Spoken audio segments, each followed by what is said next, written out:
We hustled together, we got money together. Changed my life, for sure. There would be so many tastemakers. You ain't built like me.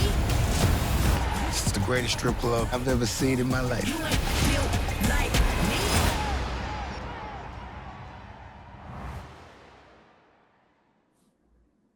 What's going on? Nigeria Chambers from Big O Belt Media. Charles, thank you for your time today. Congratulations on your new docuseries, Magic City, an American Fantasy, premiering on STARZ August 15th. How you doing today?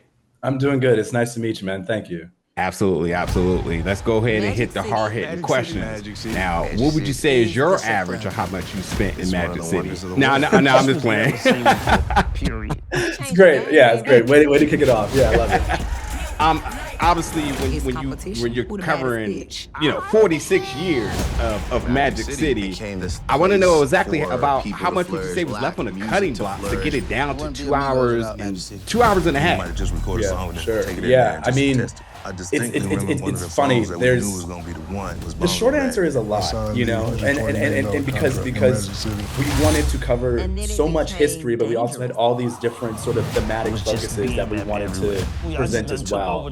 And so things that are left on the cutting room floor, they're fascinating in their own regard, but they maybe didn't make sense for this particular episode or this particular moment in time.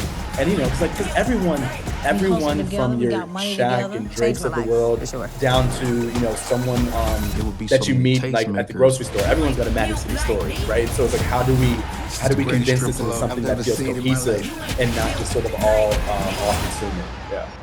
Yeah. Oh, yeah. Even little old me from the DMV got a Magic City story, honestly. Exactly.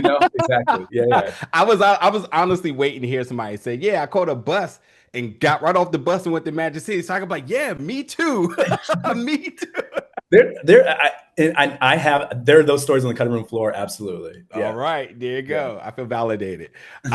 One thing, and if you are okay for answering this question, one thing that was brought up in the documentary was Little Mag not answering the question about Derek Cooper. I want to know, was Derek Cooper ever approached? What was sort of that conversation to kind of get his side of the story? I don't want to say his side of the story, but just being able to contribute to the documentary in the years that he was overseeing it. Sure, of course. Yeah. I mean, as with anything in life, family is family, and family can be tricky and complicated to navigate. What I can say is our producing team did reach out to Derek Cooper and made attempts, amongst many people in the documentary to have both sides of that conversation, because I think what's important to me is to always show a story with honesty and truth, right? I'm interested in the totality, the holistic version of a story versus only presenting one side. We try to do that as much as possible in this series. That's just a very touchy subject right there. That's yeah. I mean, I obviously the Black family. I know when it's okay to just be quiet and move on. That's what it felt like. There you go. Exactly. You already know. Oh man, and just to say really quickly from the viewer, like the continuity with even that just not even being fully dived into didn't mess it up at all. It was like, okay, we're still moving on, and I definitely appreciate how that was handled. Last thing for my time is up is, was there any stories at all that surprised even you, either by testimony or just either piecing events together? I mean, everything's surprising to me. You know what I mean? But I'm someone that's just driven by curiosity, and I try to, even though I've been directing for a while now, I try to approach these jobs as if I'm learning about this space for the first time. So everything should be fascinating, because that's how you want the viewer to feel. Yeah.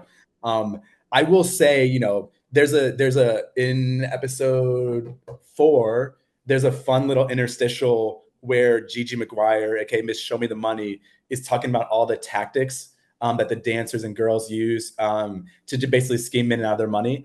And like that, it's only a minute long in the edit, but like there's a lot, you know what I'm saying? And it's like I love the whole baby, let me see your phone. I'm gonna put my number in it, and then like I'm gonna cash app me, and then but secretly it's like cash apping me some money. Like, I think it's hilarious, So like, there's little bits like that didn't make the edit that are just hilarious to me. Yeah. And listen, let me really quick say before I go, Here's anybody that's listening. Do not ever ask, where's the ATM? That's how you get got.